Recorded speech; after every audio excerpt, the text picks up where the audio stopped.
नमस्कार साथियों, मैं भरत कुमार गोदारा केटी यूट्यूब चैनल पर आप सभी का हार्दिक स्वागत और अभिनंदन करता हूं। कल अपने बात की थी कक्षा 10 के पाठ फर्स्ट की मानव स्वास्थ्य और भोजन, उसके बारे में कुछ बातें की थी। आज अपन अगला चलते हैं। मानव स्वास्थ्य और भोजन को लेकर जो अगला पार्ट रहता है, उस अगले पार्ट के अंदर जो सबसे पहला टॉपिक रहता है वो रहता है पीने योग्य जल। क्या रहता है? पीने योग्य जल। और पीने योग्य जो जल होता है उससे संबंधित परीक्षा के अंदर कुछ गुण या लक्षण या विशेषताएं पूछी जाती है पीने योग्य जल से संबंधित। तो सबसे पहले इनकी बात करेंगे। पीने योग्य जल, तो पीने योग्य जल का मतलब ऐसा जल जिसके अंदर नंबर 1 हानिकारक जीवाणु नहीं होने चाहिए। हानिकारक जीवाणु नहीं होने चाहिए। एक नंबर हो जाएगा ऐसा जल जिसके अंदर हानिकारक जीवाणु कीटाणु नहीं होने चाहिए। नंबर 2 की अपन बात करें तो 2 नंबर हो जाएगा दिखाई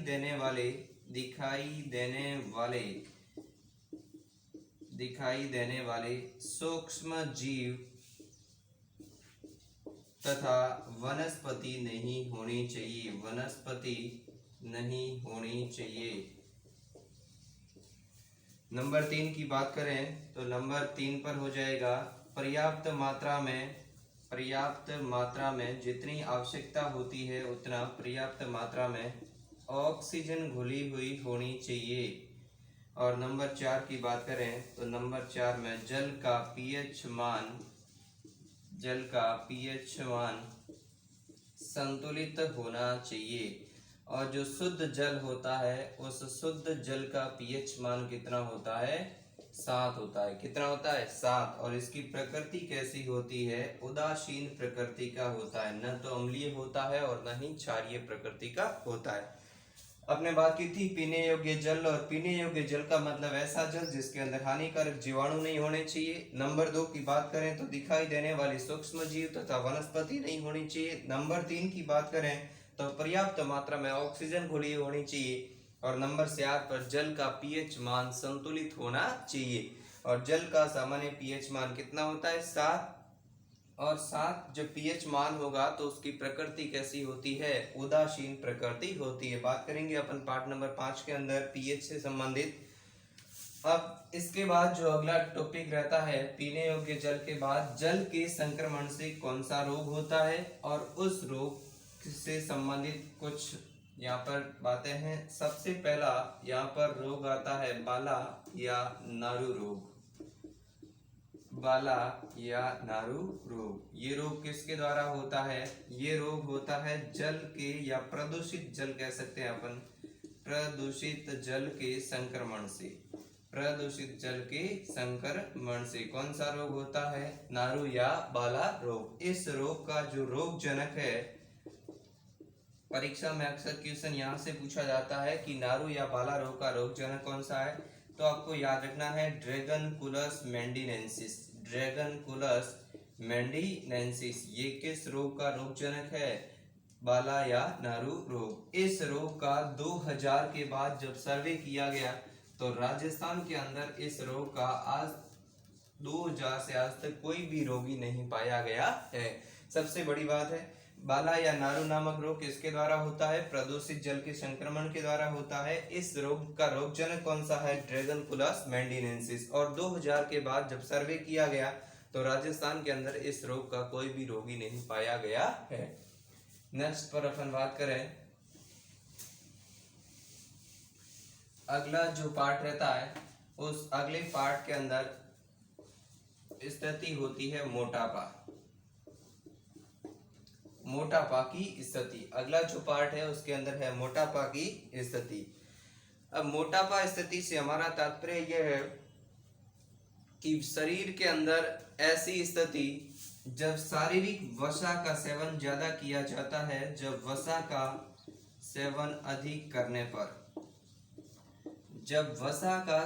अधिक किया जाता है तो इस वसा के अधिक सेवन के कारण शरीर के ऊपर हानिकारक प्रभाव पड़ते हैं। शरीर पर हानिकारक प्रभाव पड़ते हैं और इस क्रिया को अपन क्या कहते हैं, मोटापा कहा जाता है।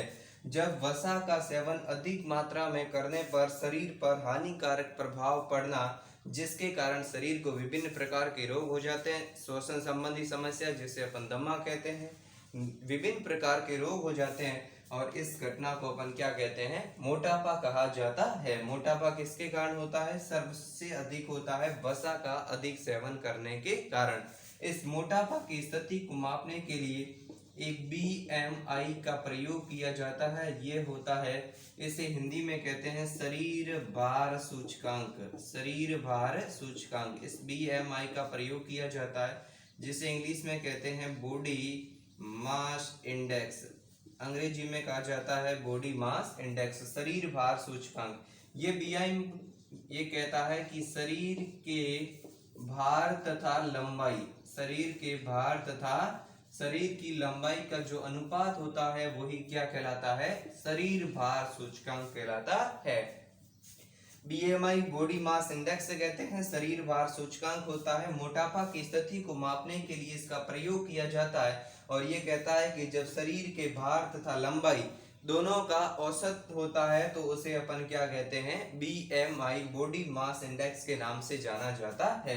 यहाँ पर इसका मात्रक क्या हो जाएगा, भार का होता है मात्रक किलोग्राम और लंबाई का यहाँ पर हो जाएगा मीटर स्क्वायर। अब ये कहता है कि जब BMI का मान, बॉडी मास इंडेक्स का मान 25 किलोग्राम प्रति मीटर स्क्वायर से के बराबर होता है या कम होता है, तो ऐसी स्थिति के अंदर मोटापा पूर्व स्थिति मानी जाती है। ठीक है, मोटापा की पूर्व स्थिति मानी जाती है।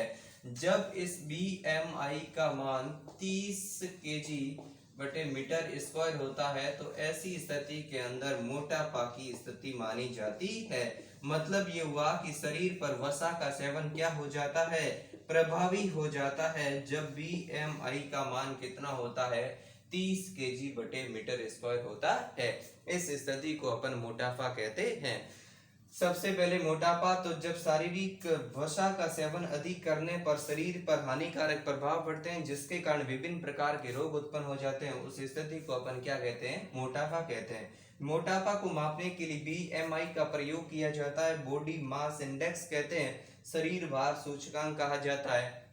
जब शरीर के भार तथा लंबाई दोनों का अनुपात BMI कहलाता है, इसका मान 25 किलोग्राम प्रति मीटर स्क्वायर होता है तो मोटापा पूर्व स्थिति, और जब 30 किलोग्राम प्रति मीटर स्क्वायर हो जाता है तो ऐसी स्थिति में मोटापा की स्थिति मानी जाती है। अगले केसेज पर अपन बात करें तो अगला यहाँ पर मोटापा और मोटापा का सेवन करने पर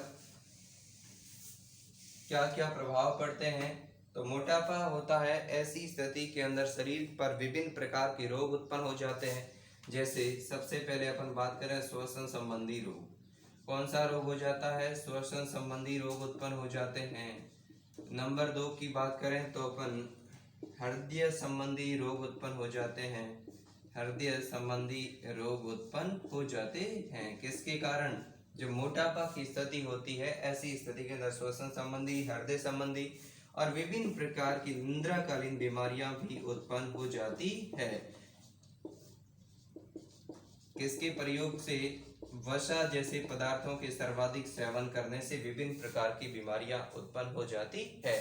उसके बाद अगला यहाँ पर मोटापा के बाद प्रश्न परीक्षा के अंदर पूछा जाता है रक्त दाब। किससे संबंधित, रक्त दाब, जिसे अपन सामान्यतः क्या कहते हैं, BP कहा जाता है, ब्लड प्रेशर कहते हैं। रक्त दाब क्या होता है, तो रक्त के द्वारा, किसके द्वारा, रक्त के द्वारा जब रक्त वाहिकाओं में बहता है तो रक्त के द्वारा रक्त वाहिकाओं पर, इस पर रक्त वाहिकाओं पर डाला जाने वाला दाब या दबाव क्या कहलाता है, रक्त दाब कहलाता है। रक्त के द्वारा रक्त वाहिकाओं पर डाला जाने वाला दाब क्या कहलाता है, रक्त दाब कहलाता है, जिसे अपन सामान्यतः क्या कहते हैं, ब्लड प्रेशर कहा जाता है। इस ब्लड प्रेशर का मान एक सामान्य व्यक्ति के लिए ब्लड प्रेशर का मान कितना होना चाहिए, 120/80 80 mm प्रति एस जी का यहाँ पर तात्पर्य है पारे से। किससे तात्पर्य है? पारे से। जब ब्लड प्रेशर का मान एक सामान्य व्यक्ति के लिए 120/80 mm प्रति एस जी होता है, मतलब 80 से लेकर के 120 के बीच किसका मान होता है? रक्त दाब का मान। तब ऐसी स्थिति में उसे किसी भी प्रकार की रोगग्रस्त होने की संभावना नहीं पाई जाती है। रक्तदाब होता क्या है? तो रक्त के द्वारा रक्त वाहिकाओं पर जो दाब डाला जाता है उस क्रिया को अपन क्या कहते हैं? रक्तदाब कहा जाता है। अब जो रक्तदाब होता है उससे संबंधित यहाँ पर दो प्रकार के प्रश्न रहते हैं। सबसे पहला यहाँ पर रहता है धमनियां। सबसे पहला क्वेश्चन है धमनियां, और धमनी के बाद सेकंड नंबर पर रहता है शिराएं। क्या रहता है? शिराएं। तो यहाँ पर दोनों में आपको अंतर याद रखना है। धमनियों में हमेशा शुद्ध रक्त प्रवाहित होता है। कैसा रक्त प्रवाहित होता है? शुद्ध रक्त प्रवाहित होता है, एक फुफ्फुसीय धमनी को छोड़कर। किस धमनी को छोड़कर? फुफ्फुसीय धमनी को छोड़ करके धमनियों में हमेशा कैसा रक्त बहता है? शुद्ध रक्त बहता है। सिराओं में हमेशा अशुद्ध रक्त प्रवाहित होता है। कैसा रक्त प्रवाहित होता है? अशुद्ध। और कौन सी सिरा को छोड़ करके? फुफ्फुसीय सिरा को छोड़ करके धमनियों सिराओं में हमेशा कैसा रक्त प्रवाहित होता है? अशुद्ध रक्त प्रवाहित होता है। किसको छोड़ करके? एक फुफ्फुसीय सिरा को छोड़ करके। अगली अपन बात करें तो धमनियों में जो रक्त होता है वो रक्त धमनियां होती है, वो रक्त को हृदय से, कौन से भाग से? हृदय से विभिन्न भागों में ले जाने का काम कौन करती है? धमनियां करती है। जो सिराएं होती है उन सिराओं का काम होता है रक्त को विभिन्न भागों से हृदय तक लाने का काम कौन सा भाग करता है? सिराएं करती है। दोनों ही नलियों के रूप में काम करती है। धमनियां हृदय से रक्त को विभिन्न भागों में ले जाने का काम, और सिराएं होती है विभिन्न भागों से रक्त को हृदय में लाने का काम करती है। ये हृदय होता है मानव का चतुष्कोष्ठीय भाग होता है, 2 आलिंद और 2 निले पाए जाते हैं। अगली अपन बात करें तो अगला यहाँ पर जो पार्ट रहता है उसके अंदर शरीर में जब रक्तदाब अधिक हो जाता है तो इस रक्तदाब को कम करने के लिए, रक्तदाब को कम करने के लिए, रक्तदाब को कम करने के लिए क्या क्या किया जाता है? रक्तदाब को कम करने के लिए नंबर 1, वसा युक्त पदार्थों का सेवन कम करना चाहिए। वसा युक्त पदार्थों का सेवन नहीं करना चाहिए, सेवन नहीं करना चाहिए। इस रक्तदाब को कम करने के लिए वसा युक्त पदार्थों का सेवन नहीं करना चाहिए। जो खाद्य पदार्थ होते हैं, ज्यादा तेलीय पदार्थ होते हैं, उनका सेवन नहीं करना चाहिए। नंबर 2,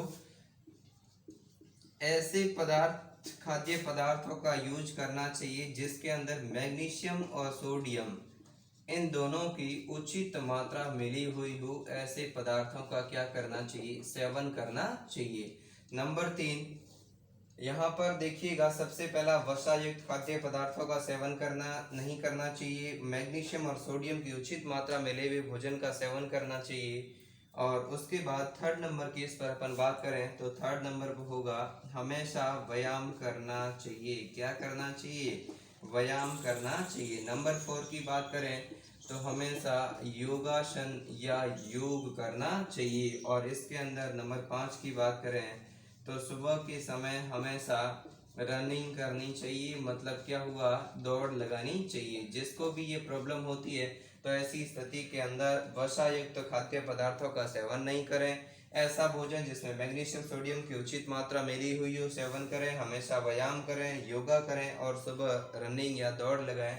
किसके कम करने के उपाय है? रक्तदाब को कम करने के ये मुख्यतः उपाय है। अब ऐसी स्थिति के अंदर यहाँ पर अगली अपन बात करें तो रक्तदाब की जो स्थितियां होती है, रक्तदाब को सर्वप्रथम